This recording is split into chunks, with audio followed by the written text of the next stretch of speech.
Disclaimer.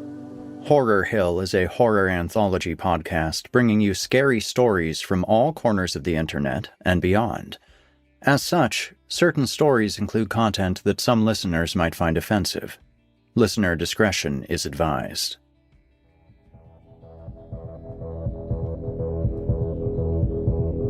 Greetings, friends, and welcome back to Horror Hill. As always, I'm the voice whispering into your ear, Eric Peabody.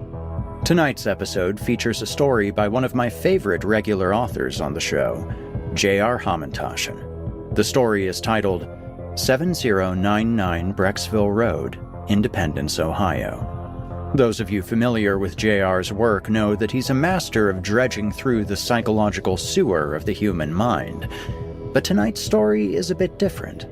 Sometimes J.R. cuts loose a bit and delivers a story that's direct and truly blood-soaked. I'm not spoiling anything here when I say that this is a creature feature of the highest order. So, without further hemming and hawing, let's settle in for something both vicious and viscous. You're listening to the free edition of this program. If you'd like to help support Horror Hill and also remove these pesky ads, head to chillingtalesfordarknights.com and click Patrons in the upper menu to sign up today. You'll get instant access to hundreds of ad-free stories, so what are you waiting for? Also, if you're watching on YouTube or Rumble, do us a favor and drop a like and subscribe. Become part of our dark circle, listeners. And now, from author J.R. Hamantashen, I give you 7099 Brecksville Road, Independence, Ohio.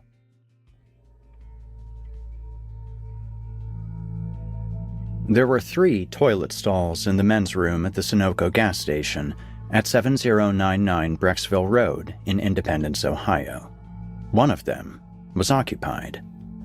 If you were, say, washing your hands and looking at the stalls for whatever reason, a mistaken glance perhaps, you'd see, in the space below the door, a man's feet, his black work boots and dark blue Wrangler jeans. This was one of those bathrooms that had a distressing amount of clearance room between the stall doors and the floor. The man's feet flexed a bit, not staying stationary, but not in any unusual way, just in the usual fashion of a man using the toilet, shifting in the usual way a man does as he distributes his weight. The stall had been occupied all day. Men came in, most used the urinals. Less fortunate travelers whose activities required the use of a toilet obviously selected one of the 2 unoccupied stalls. If any of those less fortunate travelers accidentally opened the door on the stall occupied by the man with the black work boots and dark blue Wrangler jeans, they'd see that the disguise ended at his waist. From there emerged a man-sized praying mantis of vivid turquoise. Each armored eye extended several inches in front of its face, connected by stalks. Each eye came protected by its creator with 3 cruel-looking scorpion tails that shook with anticipation. The mantis's oversized claws were angular spiders whose legs ended in sharpened shoots. If the claws got to eat, their wastes would excrete through the legs and drip out the shoots. No one accidentally opened the door, despite the door always being left unlocked just for such an occasion. No one would see what lay inside. A pity. Someday, someone would walk in on one of Ormond's creations. The mantis creation was his personal favorite, and it hadn't had any action for years. He'd been proud of that one, and he placed it in the stalls of truck stops and gas stations that had inspiring names. Your Independence, Ohio, your Liberty, Texas, or your Prosperity, South Carolina. That working creation had been one of his proudest moments. A shame. One day, someone would accidentally push one of those bathroom doors open and see what lay in store for him. Another gas station, this one in Schenectady, New York. Schenectady. What an evocative name for so routine a town. In the spirit of that evocative name, Ormond tried something different. The legs in that stall wore straight-leg Levi's and steel-toed black Doc Martens. The body came furnished with Ormond's attempt at a long-sleeve brown athletic shirt in the style of a Lonsdale or some other brand a 60s UK street punk might wear.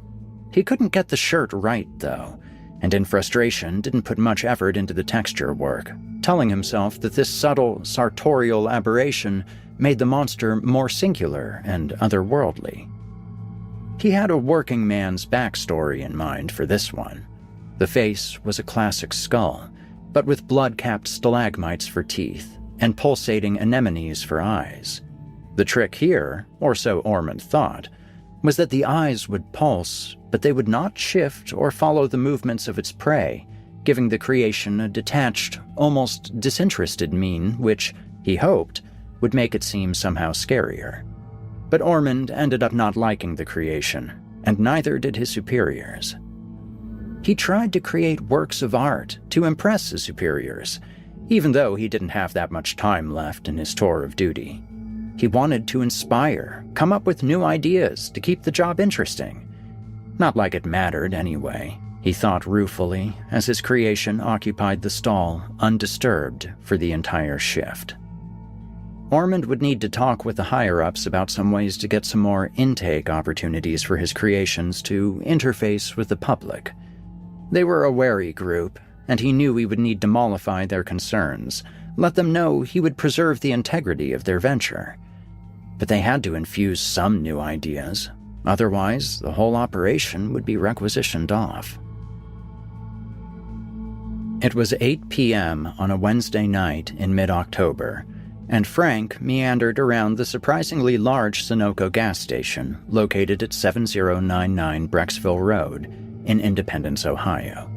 He filled up his tank, paid at the pump, and then parked, feeling it was as good a time as any to stretch his legs and pick up some road rations. Maybe Red Bulls. He knew they were terrible for you, and Frank, middle-aged and overweight as he was, certainly didn't need to add to the problem. He didn't have diabetes, but he looked like he might, and if he was ever so diagnosed, no one would ever feign surprise with a straight face. Gas stations were a no-judgment zone. They had a kind of working-class metal vibe to them, people passing through, no shits given. Getting some highly sugared and caffeinated drinks when you were on the road was one of the only youthful thrills, if you could call such a thing a thrill, still available to him. Hanging out at night, cruising around, all caffeinated up, Master of Puppets or Among the Living blasting, pit stops at the mall parking lot, just fucking around. Didn't sound like much, but nights like that had been high school highlights for him. So, fuck it. Used to do some drugs and drink too much. Now, Dunkin' Donuts during the day, Red Bulls at night. Party down.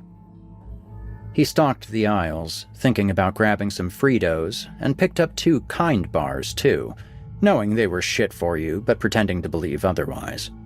The gas station clerk, an older white guy, maybe in his 60s, gave him the head nod, which Frank returned with gusto. Frank didn't hang out in gas stations much, though he looked like he should. When people met him, they often thought he was a trucker or some other blue-collar worker, like a mechanic or plumber or something. Cop face was how some people described it. When you're a white guy who is middle-aged, bigger, bearded, single, gruff, and casually profane, people tended to think you can fix their sink or might ticket them for riding their bike on the sidewalk. His look probably got him better than average treatment from cops, security guards, or other blue-collar sorts. Frank was actually just an account executive at Time Warner Cable. People were inclined to valorize blue-collar types, and he suspected they disliked him a little or were disappointed somehow when they learned he was white-collar, like he was somehow turning his back on some caste they'd prematurely assumed he belonged to. Or maybe they just understandably hated Time Warner. Frank took his final bounty of Red Bulls, energy bars, Fritos, and a fruit and nut mix up to the counter. The old man greeted Frank and rung him up, working in that belabored, overcompensating way that old people sometimes utilized, perhaps as a way of saying, "Go easy on me." Ring something up, lean in, make sure it was right, single finger peck at the register, lean in, double-check, really making a show of it. Congratulations, old man. I get it. You're still a productive member of society. Frank wondered when he'd be that way. There was a sensibility, an aesthetic of being old that he still felt estranged from, thankfully. Maybe it was from being single. Domesticity aged you. Find everything you need, sir. I certainly did. Wish I didn't find the Fritos, but, what are you gonna do? Frank rubbed at his belly, a move he did pretty often, come to think of it. He was quick to self-deprecate, perhaps a way of softening strangers' expectations of him. Well, glad to hear it, sir. The old man had a magazine on the countertop, spread open to reveal an advertisement for some local business school. For those short on excuses and long on ambition, the ad read. Frank motioned to the ad, and when he was sure the man understood what he was motioning toward, said, "Do those kind of people really need the extra help?" The old man gave a puttering, quizzical look, and then chuckled, said, "Amen to that, brother. Amen." Frank wasn't entirely convinced the old man connected Frank's satirical comment with the ad, but whatever. Frank paid and took his bag and shimmy-stepped away. Should he? He should. Hey, sir, is there a bathroom I could use? I'm a paying customer, remember? I earned it. He lifted his bag. The old man, amiably, said, "Even if you weren't, sir, I'd give it to you."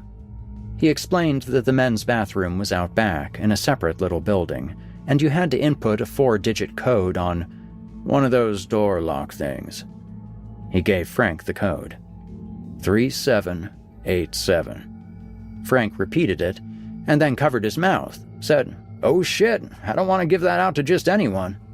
And the old man laughed. There was no one else in the gas station. "Oh, that's all right," the old man said, just to speak.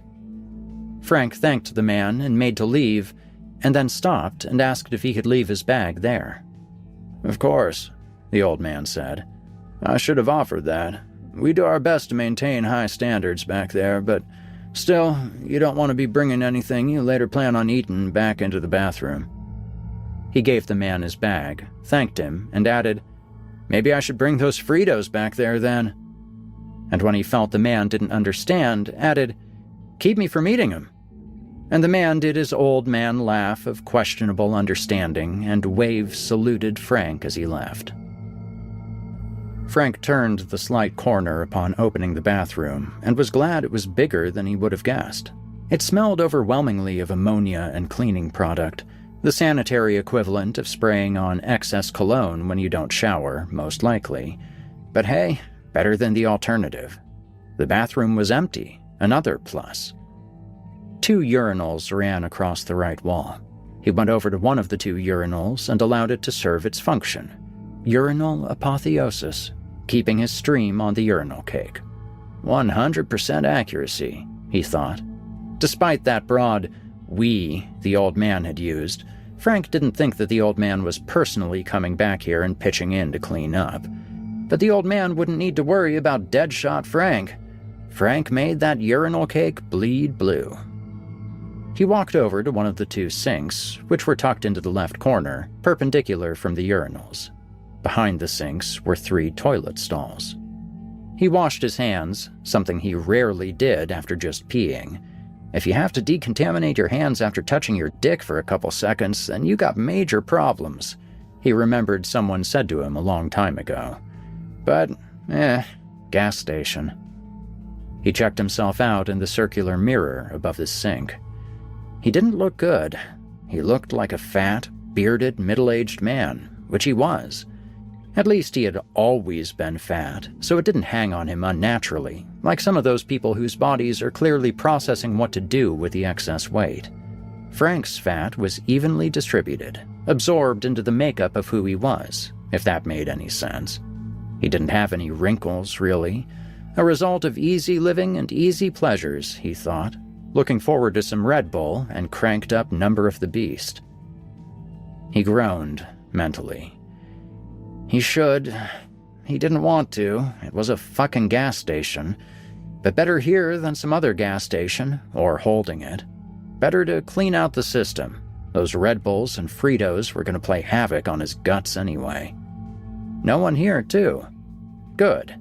These were those stalls that had, improbably and ridiculously, those huge bottom gaps, like 20% of the size of the door itself, and those side gaps between stalls that let you kinda see the occupants.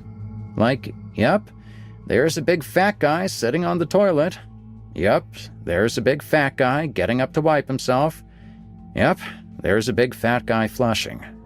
Stalls should be hermetically sealed, but he guessed that you gotta let the gas station crackheads know someone could see what they were doing if their bathroom rituals started involving pipes and tinfoil. He walked over to the stall on the far left end. Always go to the far stall. There was somebody in the middle stall, he realized. He saw the toes of black work shoes sticking out near the bottom gap. Silent as a mouse, that guy, apparently positioning himself to have as little cheek square footage on the toilet rim as possible while still maintaining balance. A couple of moments later, and he heard someone else come into the bathroom and occupy the farthest stall. Now there were 3 men, shitting in a row, mere feet from each other, a situation which always struck Frank as inherently comical. The bathroom humbled all, although the users of a gas station men's room were likely a humble lot to begin with. He did his business quickly. He didn't like looking down at his fat folds, having to push his little dick, little by comparison, remember, little by comparison, from under his fat folds to make sure he didn't pee on his leg. Something about doing this in a gas station was depressing, like he felt like he should be doing drugs or something, or like he hit close to some kind of toilet use rock bottom, like taking a dump in a gas station should be forcing him to reevaluate his life choices. He flushed, always flush right after. He might look like a slob, but he wasn't an animal. Took a swipe of toilet paper and... fucker. It was a deceptive TP dispenser. There'd been a couple squares visible from inside the metal dispenser, but that was it. One feeble pull, and he was left with an empty cardboard roll. What? Would the crackheads steal the toilet paper? You needed to lock it up in metal dispensers and have us pecking at it like hamsters for water? Yeah, probably, realistically. Fucking goddamn America was going to shit. He groaned again, mentally. Fuck. He looked down at the toilet, back at the dispenser, back at the toilet, like the gods of lavatories must see the privations of one of their needy acolytes and dive down to remedy this injustice. Fuck. He could just wait it out until the other folks leave and run into their stalls like a fat, pilfering raccoon. He pictured himself running over like a ninny, pants down at his ankles. Fucking hilarious. How'd he get into these fucking situations? Oh, that's right. He took a dump in a gas station men's room. Not hard to figure out. This was no backstage bender or blackout bloody nose from his youth, but no fucking picnic either. So, he waited, poking into the metal dispenser as if maybe some enterprising crackhead balled up toilet paper and stuffed it somewhere, like the prisoner who examines all the corners of his cell for an emergency spoon to dig himself out. Fucking hilarious. How long has that guy in the middle stall been there? I mean, he'd been there from before I even got here. I first pissed, then washed my hands, and I haven't heard shit from there. No pun intended. Not even a flush. He knocked on his side of the wall, perhaps a bit intemperately, like he was fueled partly by the resentments of any poor schmucks who might be waiting to use that middle stall before he got a chance to make use of that precious toilet paper. When you're knocking for toilet paper in a men's room, you gotta go all in, like staring down a bear. No room for fear. Hey man, can I borrow some toilet paper in there? This stall is empty. Can you believe it? He tried to deepen his voice, speak brusquely but unthreateningly, as if to accentuate that this was a man favor. You know, help a guy out. I've never done this before, believe me. This isn't on my bucket list. Asking for toilet paper in a fucking gas station? No answer. He waited a beat to make sure no answer was forthcoming, and tried again. I know, man, sorry, but can I please get some toilet paper? If you could just pass it under the gap. Lord knows the gaps are big enough. Sorry. Again, I can wait a second. Not like I'm going anywhere. No answer. Anyone alive in there? Maybe it was a crackhead in there after all, or a homeless person. Would he really want a homeless person handing him toilet paper? I mean, a non-smelly homeless person would be fine, but can I just imagine getting a clump of toilet paper passed to me that smells worse than the ass I'll be wiping? Guy passes me a dead rat. Can I imagine that? It'd be hilarious. Wipe myself and get ass cancer immediately. What should he do in this situation? Ask for toilet paper from the farthest stall? Create a toilet paper courier service? Hand it off under each stall until it reached him? If the middle stall wasn't game, then it wouldn't work. Fuck it, he'd have to wait until the farthest stall left and use that stall. Hopefully that guy didn't punish his stall too bad. I'm almost done. He heard a timorous voice, far enough to know it was coming from the farthest stall. It was the voice of a teenager or young adult responding to an authority figure. Frank guessed he'd deepened his voice too much. Ha! Hoped the kid wasn't expecting him to step out and be Batman. Thanks, brother. Frank flushed again, just for the euphonic optics. There was nothing left there to flush. Left the stall and washed his hands. He tucked himself into the corner, away from the farthest stall, since he didn't want to seem like he was hovering over the poor guy. But what about this guy in the middle stall? He peered under the middle stall as best he could without crouching down. He saw those black shoes, legs in blue jeans doing usual toilet ministration shuffling. The feet switched positions. The guy was alive in there, at least. Maybe he didn't speak English? No, it was obvious Frank had been addressing him. Anyone would have said something, even something like, no English. And anyone in America knew toilet paper, unless the dude was wiping his ass with his hand in there. And if he was using his hand, all that toilet paper was going to waste. The farthest stall opened, and the kid looked kind of like Frank imagined. Early 20s white guy, 5'7", thin frame, hoodie without the hood up, scruffy facial hair. Something about his chin and nose looked eminently punchable. Not that the kid looked like a bad guy or anything, but there are some people who just have a punchable, annoying face for whatever reason. The kid nodded at Frank as he walked out. Frank nodded back, and the kid went over to the other sink to wash his hands. There's plenty of paper in there. Thanks, man. Frank stayed back, still, planning on waiting for the kid to leave the bathroom entirely. It was a little embarrassing, the whole situation, and he didn't want to go into the stall just yet, imagining the kid might be especially attuned to listening in on him for whatever reason. The kid spoke to him in kind of a deferential way, probably because Frank looked like what that kid probably thought a classic blue-collar guy looked like.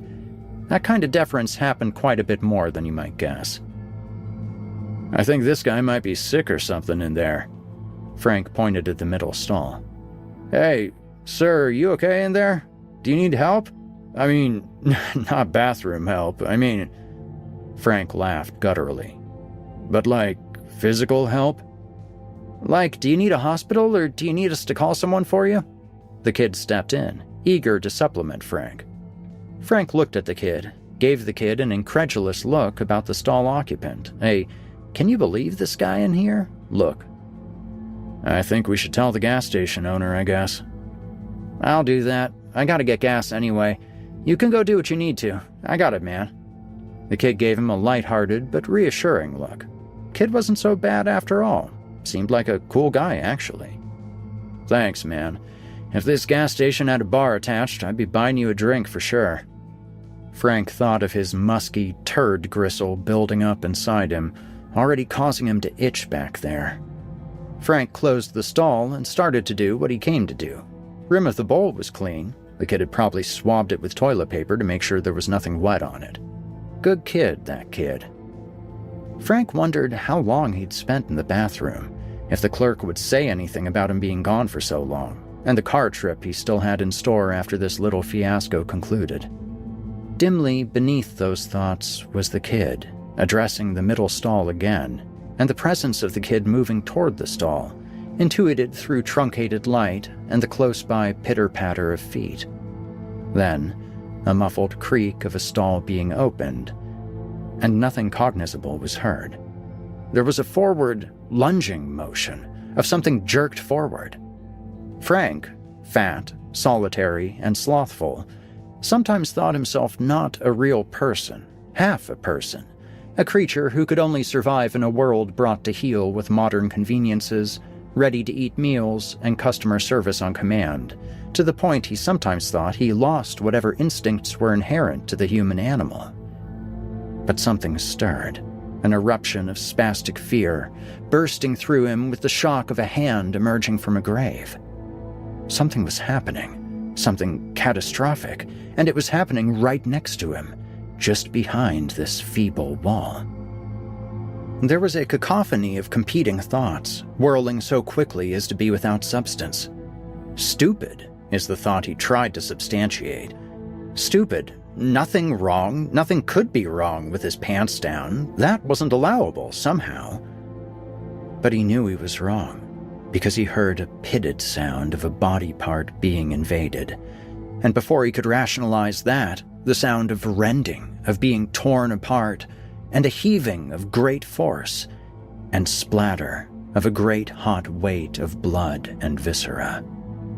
It was dripping, this blood, down under this giant gap between the stalls. Although not all the blood he saw was flowing into his stall. Some of it was pooling around something pink and meaty. Something...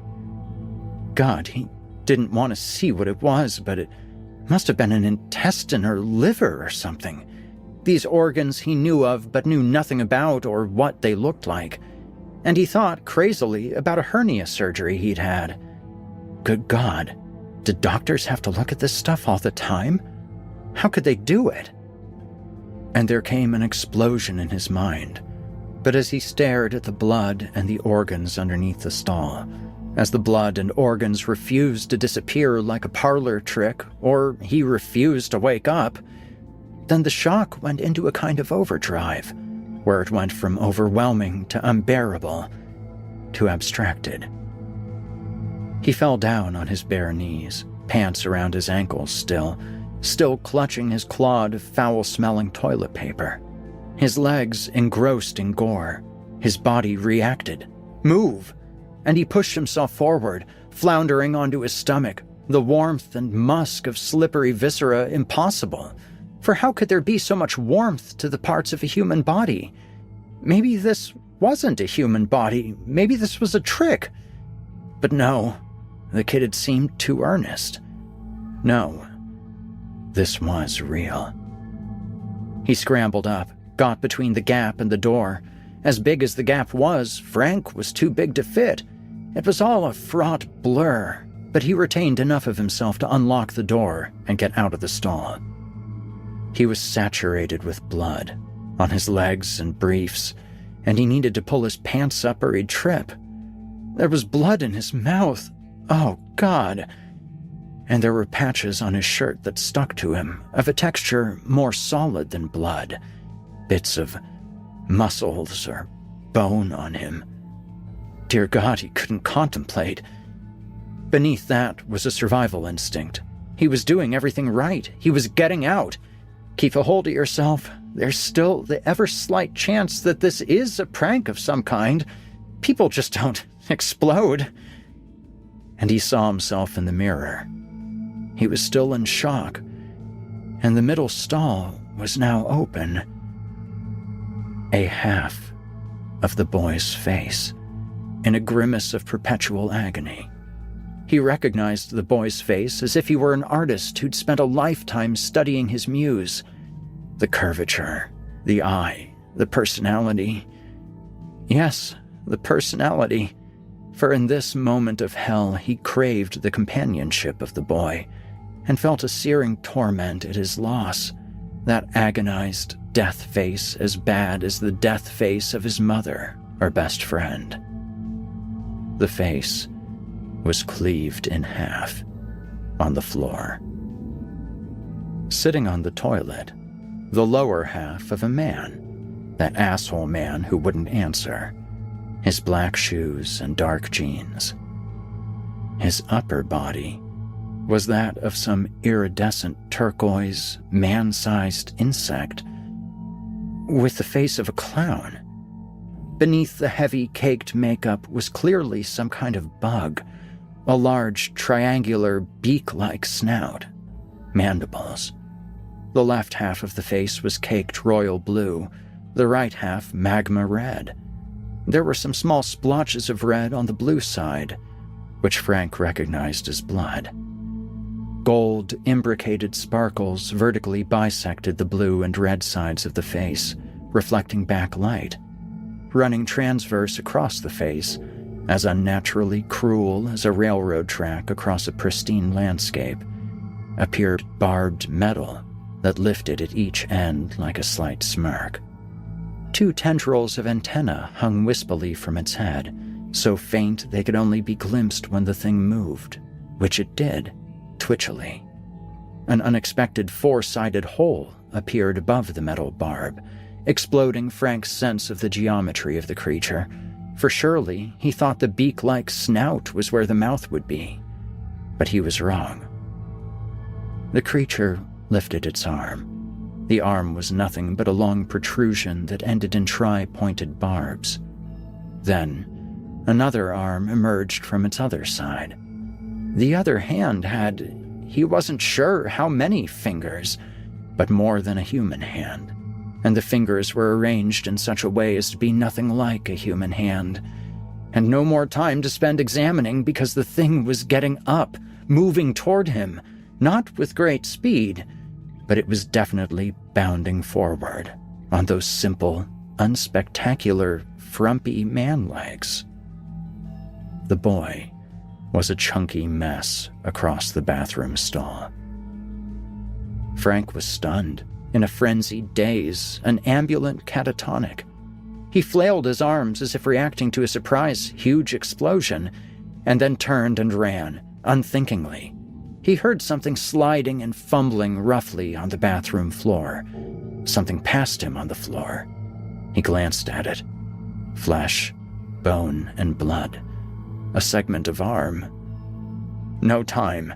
He bounded forward and heaved himself onto the bathroom door, and thank God it opened outward.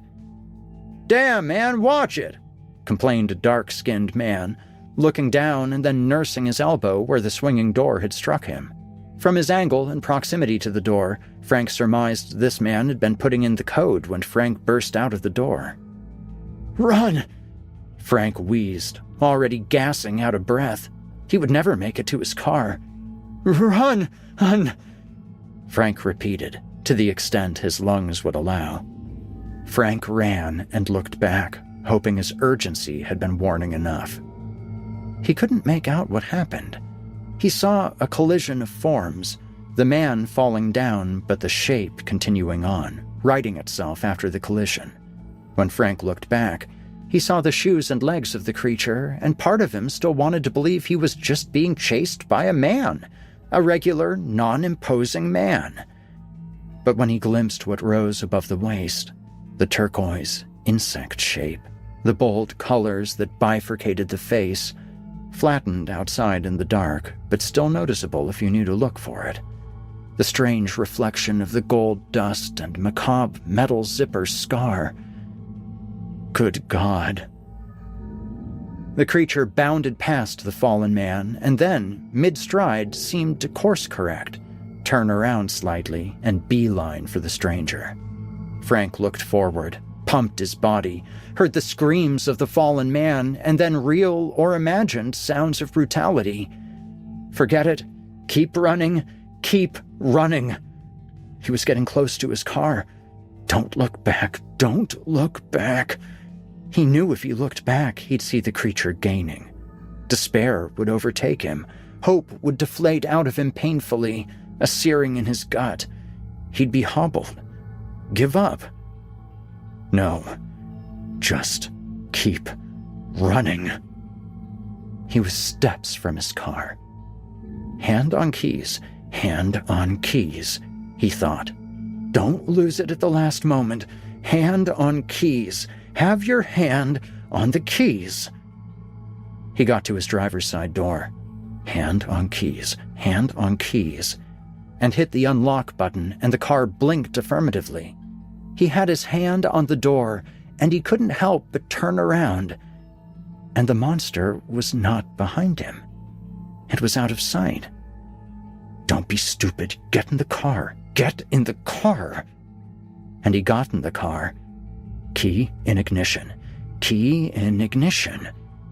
And put the key in the ignition, and started the car, and peeled off. The old iPod connected to the radio sprang to automatic life, crunching out converges, fault, and fracture.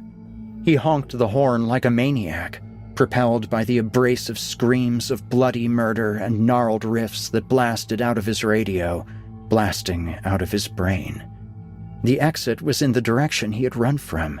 He'd have to pass the gas station store and the bathroom, and he thought, fuck it, just ride over the grassy median. But that could destroy his car, and then where would he be? He'd be a sitting duck. So he kept his hands on the horn. He wanted to yell to the old man in the station to get out, get out! But he wouldn't roll down the windows or stop the car. That would be suicide. He hoped his horn was warning enough. But what if the old man or others in the station heard the horn and stepped outside to investigate, and ran right into their deaths? But he couldn't think that. There was no time or point in hypothesizing. He had to get out. Just get out of here. His car brights picked up soupy entrails and abysmal splatter, sights so disgusting and plainly wrathful that they just couldn't have been constituent parts of a human being. Just impossible that the human body could awaken such feelings of repulsion and disgust. Press on. He sped out of the exit, hitting part of the curb, so he spun out, but thank God there were no cars, no Mack trucks careening down the road, no crazed monster of impossible dimensions hanging for dear life atop his car, clawing its way in. Only about half a mile away did he think to lower the volume on his radio, but he immediately turned it back up. The quiet frightened him. He needed the pounding riffs to cancel out the quaking pandemonium that tore through his mind, and he screamed and shook, pulled on the steering wheel, partly out of frayed exhilaration, but mainly still out of disbelieving fear. It needs to stay in the bathroom. That's the point. The lower half is too unwieldy to give chase. The fat man should never have been able to escape the bathroom, and when he did, the creature should have disappeared immediately. Ormond fumed, the indignation of the misunderstood, the unappreciated. They'd approved it. They'd approved the design, temperament, the whole agenda, and they wouldn't let him transfer now. He'd never get to airplanes now. But fine, understood. Whatever you say.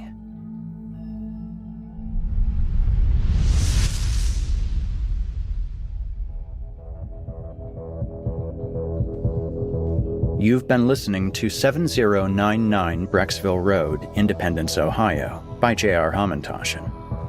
J.R. Hamantashen is a writer of short stories, having released several collections, including A Deep Horror That Was Very Nearly Awe, with a voice that is often still confused, but is becoming ever louder and clearer, and You Shall Never Know Security. J.R. also co-hosts a horror podcast called The Horror of Nachos and Hamantashen. You can find collections of his work at Velix Books.